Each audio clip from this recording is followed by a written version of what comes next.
FNF Live 88.3, in God We Trust. Taking it easy right now. It's Flavor Fest 2010, and I'm chilling with the ambassador, my man who's been doing it right here in the city of the 813, man. You know it is Tampa, doing it real serious. I got my man Urban D. Blessed, how you doing, my friend? Nice to see you after a while. This man has probably done about 1,500 interviews by this point. But I thank God that I have him for an opportunity of just speaking, forget the music, about ministry and what God is doing here at Crossover, which is exciting. I know it's 10-10-10. It's exciting. There was a different buzz in Holy Hip Hop this year, especially with Flavor Fest. I was in Miami and I've been here before. I got my old school 2007 jump off. You know what I'm saying? It's a little crusty, but that's what makes it authentic. It might cost you some money on Craigslist. Point is, we got my man Urban doing this thing. How has it been? I know, and just watching the vlogs on YouTube, watching the different tweets and things that you got posted out in social networking, it's been a task. It's been a journey, man. And what I've seen, I think the biggest thing, and I'm sorry I cut you off, is that it's still a journey. We're still here, and if you don't know it, it's still time to still give it support. I'm gonna say it because no one else is, and then if they see Urban D say it, then they think it's a problem. But yo, this is a place.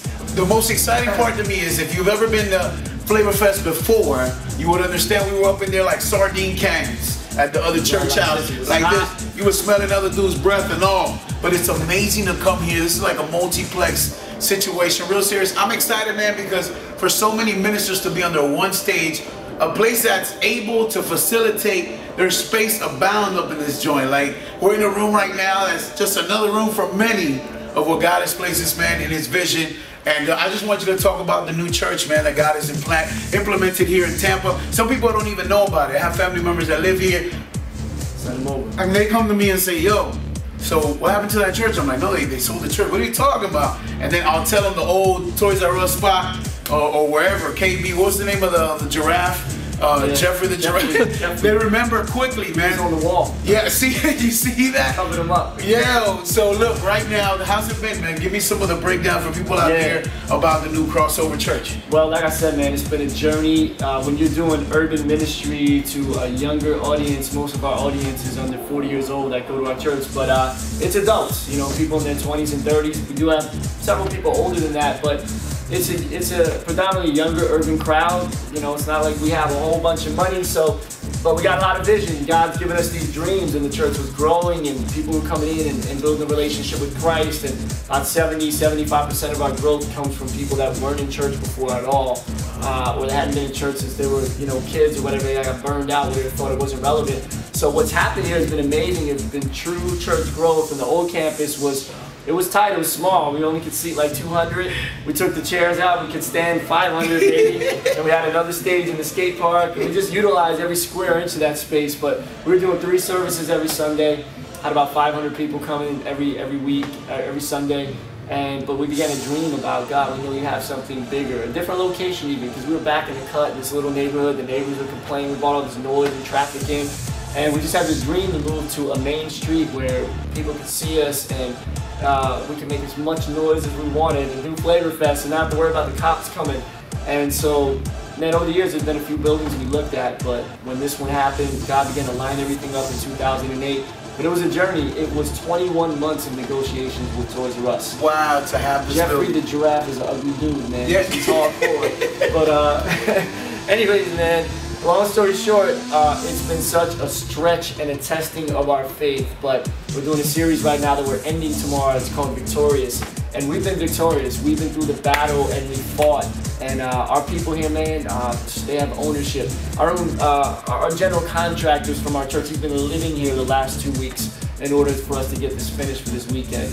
And we actually have a temporary certificate of occupancy right now to be in here. We have to finalize everything this week. And it's only a few little things, but they've never in the history of the city of Tampa given a temporary certificate of occupancy for a commercial building of this size. It's 43,000 square feet.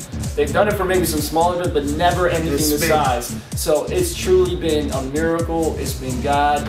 It's been his favor, but there were still walls up to the very last minute. We got in here yesterday because Thursday night it looked like they were going to shut everything down. Somebody stole the battery out of the generator, and the fire marshal came, and you have to have backup power, and so it wasn't turning on. They went back there and looked, all the cables were cut, the battery was gone, and so she was like, oh, y'all can't have it here this weekend, the generator don't work. We're like, no, hold on, we're gonna get a battery. We had some mechanics run, and we were trying to stall her, and we hadn't even cranked that thing up or tuned it up. It's been sitting there for 3 years. Waiting. So the gas line just got turned on 2 days before. We didn't test it. We turned that thing on. They cranked it. It just purred like a baby. Wow. We hit the transfer switch. The lights went out. They came back on. She looked around. Wow. Okay, y'all got it. And it was just like biggest pressure, and that's the stuff people don't see. How has it been?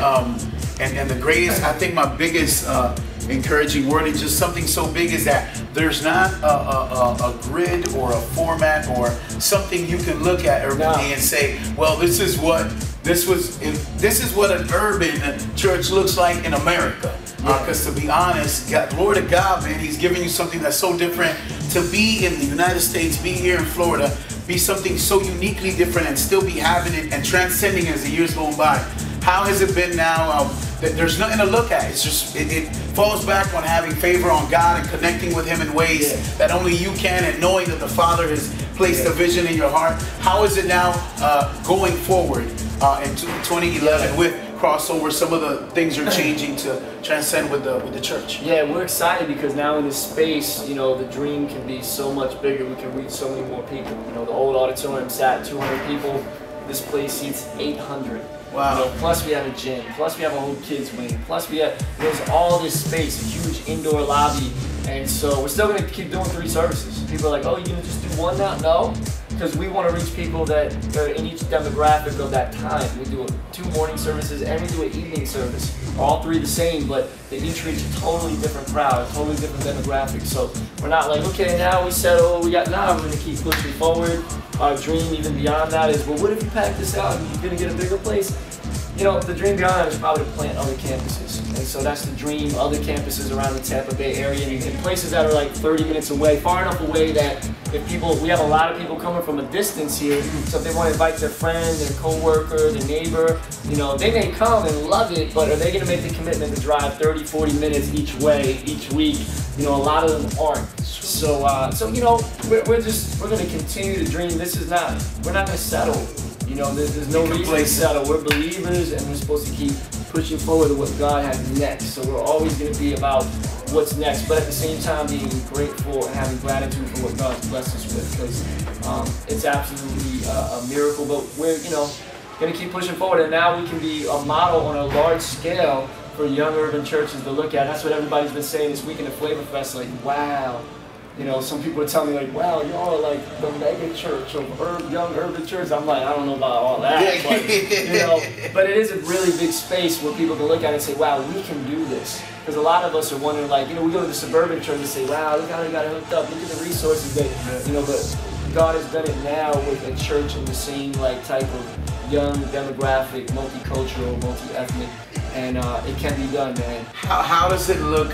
I'm thinking, I know, and probably in the season of your ministry, it's become such a vital point of just doing church planning, and I'm guessing for the next year, it'll be a huge task, because now it's really easy to just say, okay, I got my church out, it's ready to go. All the issues, all the things, the stress. What's been going on with your personal life? The music, the books, all that type of stuff. Is that still on hold right now, or do you got some things in the works for the future of 2011, or is the focus primarily on getting crossover to that, full-fledged all the way through for 2011? Well, I just did some stuff because I know it's about to go there. I'm going to have to put all the extra time and focus. We don't know what this animal is going to be. We do our grand opening November 7th. We're expecting up to 2,000 people are going to come to church that day. That's what we're praying for and believing. 1,500 to 2,000 people, easy.